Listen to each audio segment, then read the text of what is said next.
Welcome to Cornerstone Horsemanship. I'm Greta Cummings. And I'm Sheri Billings. And as you've seen in our last few weeks, we've been talking about our groundwork exercises. Descending exercise. Descending exercise, yes. And if you noticed, the rope is a very important tool. Yes. And so we use the rope in part of our communication on the ground, like they were our reins. And you want to demonstrate a few ways that you use the rope for communication on the ground? Sure can. Okay. So Greta's asking Hank to move out of her space, and she's using the rope to push his shoulder, and now to push his hip. So it may just be standing there, or she's just holding it, but she is intentionally using it like a tool. And she had to correct him when he didn't step away from her fast enough. So now she's driving his shoulder more. She just swung it at his shoulder just to get him out of his space.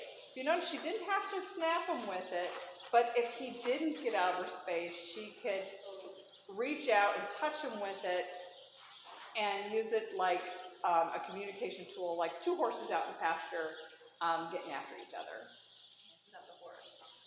So Greta, show everybody how you're holding your hands. So you've got your knuckles up, you're holding onto the rope. That gives you good control. You can push the horse forward or be able to catch him if he pulls on you. And then how would you show him to which direction you'd want him to go?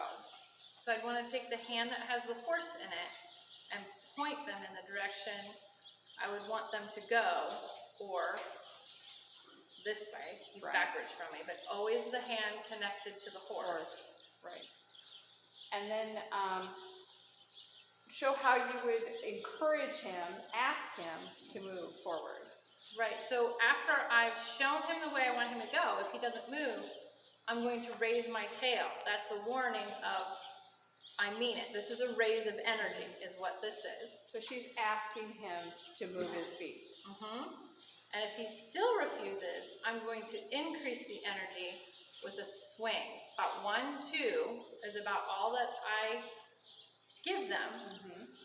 Most of the time that will encourage them to move.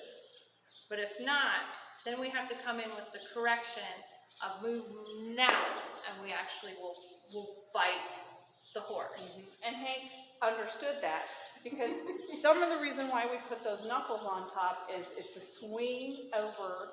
When you got that overhand swing, they see that rope coming and they'll move out of the way. And then they'll realize, oh, that's what I got to do. I got to get out of her way. So it's an ask, a tell, and then a correction. And then the Correction. I do want to add, though, and this comes in as we get better in our horsemanship skills and the communication with our horse. If I point the direction and then I have to raise my energy and have to raise it more to get to this point, or even, I should back up, getting ahead of myself, even at this point, if that horse is showing that it's working to move in the right direction, we just hold that energy there before we increase or decrease. Yeah, we're allowing them to do the right thing. That's a great way to put it. I hope that helps you understand more of how we communicate with our horses intentionally with our rope. May the grace of our Lord Jesus Christ be with you. And the horses you ride From our barn to yours.